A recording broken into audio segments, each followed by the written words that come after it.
Pernahkah Anda merasa terjebak dalam pusaran emosi yang tak terkendali? Atau mungkin bertanya-tanya, di manakah letak kedamaian batin yang sesungguhnya dalam perjalanan hidup yang penuh dinamika ini? Kita seringkali hanya fokus keluar diri namun lupa untuk melihat ke dalam, untuk mengenali lapisan-lapisan jiwa yang membentuk esensi keberadaan kita. 3 konsep tingkatan jiwa ini menawarkan sebuah peta perjalanan spiritual yang menarik, sebuah panduan untuk memahami kompleksitas diri dan potensi evolusi kesadaran. Mengenali setiap tingkatan bukan sekadar menambah wawasan, melainkan sebuah langkah penting menuju pemahaman yang lebih mendalam tentang motivasi, emosi, dan tujuan hidup kita. Video ini mengajak Anda untuk menyelami kedalaman diri, menyingkap tabir jiwa, dan merenungkan implikasinya dalam perjalanan spiritual dan kehidupan sehari-hari.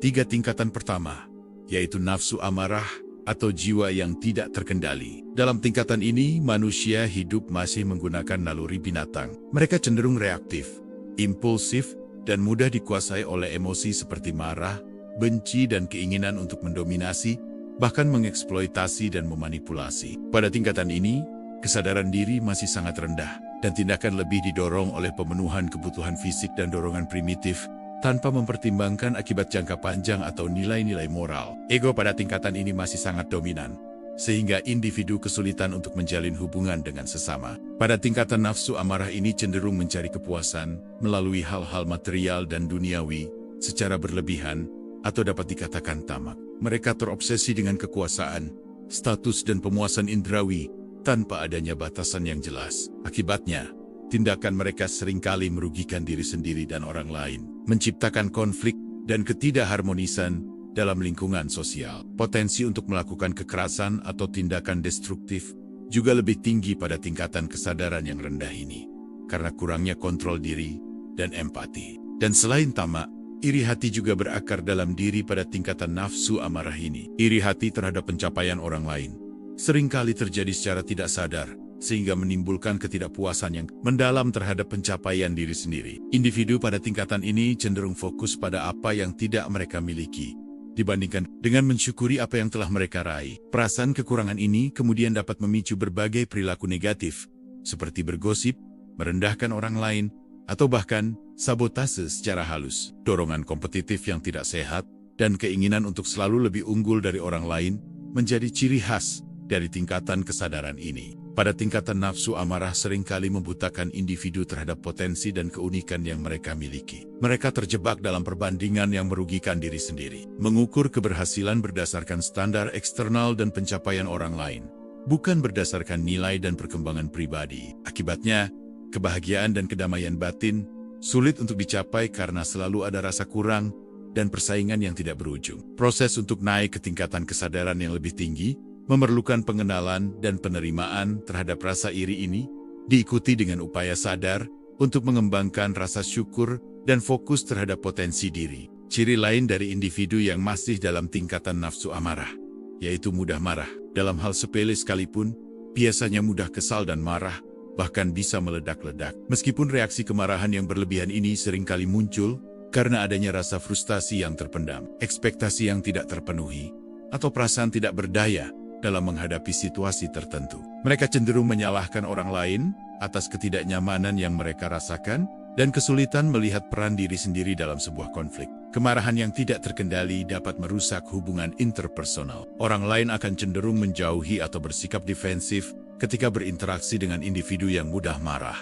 Akibatnya, komunikasi menjadi tidak efektif dan potensi untuk membangun pemahaman serta kerjasama menjadi sangat kecil. Untuk dapat naik ke tingkatan kesadaran yang lebih tinggi, individu perlu belajar mengenali pemicu kemarahan mereka, mengembangkan kemampuan untuk mengelola emosi secara sehat, dan belajar berkomunikasi secara asertif tanpa harus meledak-ledak. Proses ini melibatkan latihan kesadaran, kesabaran, empati, dan kemampuan untuk melihat suatu permasalahan dari berbagai sudut pandang.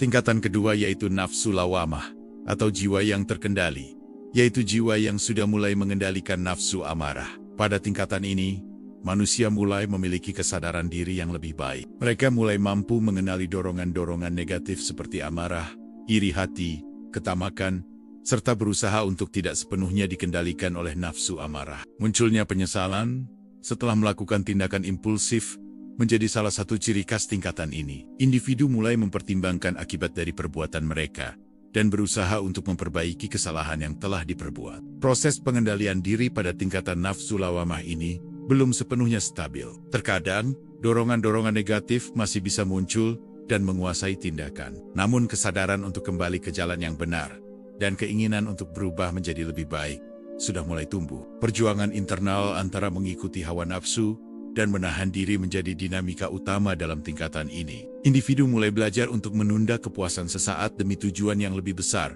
dan mulai mengembangkan nilai-nilai moral sebagai pedoman dalam bertindak. Kesadaran akan adanya standar kebaikan dan keburukan mulai terinternalisasi, meskipun implementasinya masih memerlukan latihan dan penguatan. Pada tingkatan nafsu lawamah ini, individu akan menemui banyak pengalaman dalam proses perjalanan hidup. Pengalaman-pengalaman ini menjadi guru yang berharga dalam melatih pengendalian diri. Kegagalan dalam menahan amarah atau terjerumus dalam iri hati akan memunculkan rasa tidak nyaman dan keinginan untuk tidak mengulanginya. Sebaliknya, keberhasilan dalam mengelola emosi dan bertindak dengan sabar akan memberikan rasa pencapaian dan memperkuat motivasi untuk terus berkembang. Interaksi sosial juga memainkan peran penting dalam tingkatan ini. Konsekuensi dari tindakan impulsif terhadap hubungan dengan orang lain menjadi pelajaran nyata tentang pentingnya mempertimbangkan perasaan dan perspektif orang lain. Pada tingkatan nafsu lawamah,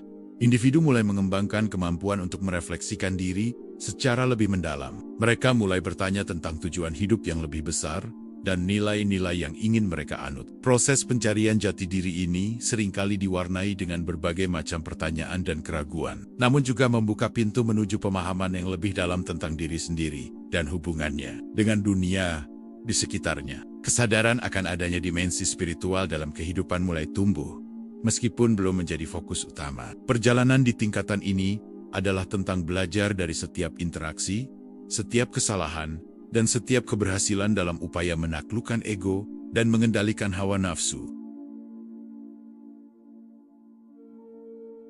Tingkatan ketiga adalah nafsu mutmainnah atau jiwa yang tenang. Pada tingkatan ini, jiwa telah mencapai kedamaian dan ketenangan yang relatif stabil. Individu tidak lagi mudah dikendalikan oleh gejolak emosi negatif seperti amarah dan iri hati. Mereka telah mengembangkan kemampuan untuk mengelola diri dengan baik dan bertindak berdasarkan pertimbangan akal sehat dan nilai-nilai kebajikan. Penyesalan tidak lagi menjadi pengalaman yang dominan, karena tindakan yang diambil cenderung lebih bijaksana dan penuh kesadaran. Ciri khas dari tingkatan nafsu mutmainnah adalah adanya rasa syukur yang mendalam dan penerimaan terhadap segala ketentuan yang terjadi dalam hidup. Individu mampu melihat hikmah di balik setiap peristiwa, baik suka maupun duka. Mereka tidak lagi terobsesi dengan pemenuhan keinginan duniawi semata, tetapi lebih fokus pada pengembangan diri secara spiritual dan memberikan manfaat bagi sesama. Ketenangan batin yang dirasakan memancar keluar dalam bentuk perilaku yang sabar,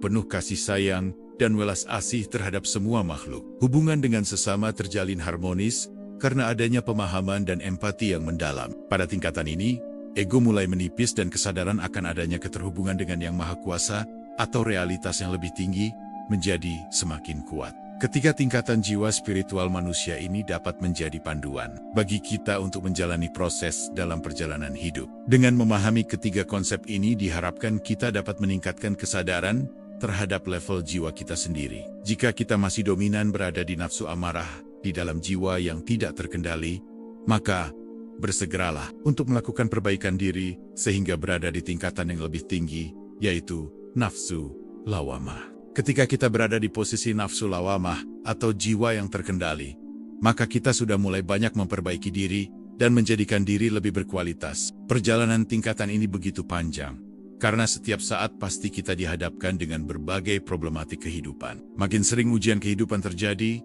maka akan semakin mempercepat proses kita berada di tingkatan yang lebih tinggi, yaitu nafsu mutmainnah atau jiwa yang tenang. Jiwa yang sudah tidak lagi dikendalikan oleh nafsu amarah, sehingga dapat menikmati kedamaian dalam perjalanan hidup ini. Tingkatan jiwa spiritual kita dinilai oleh kita sendiri, bukan berdasarkan penilaian dari orang lain, karena hanya diri kita sendirilah yang dapat menyadarinya. Begitu juga sebaliknya.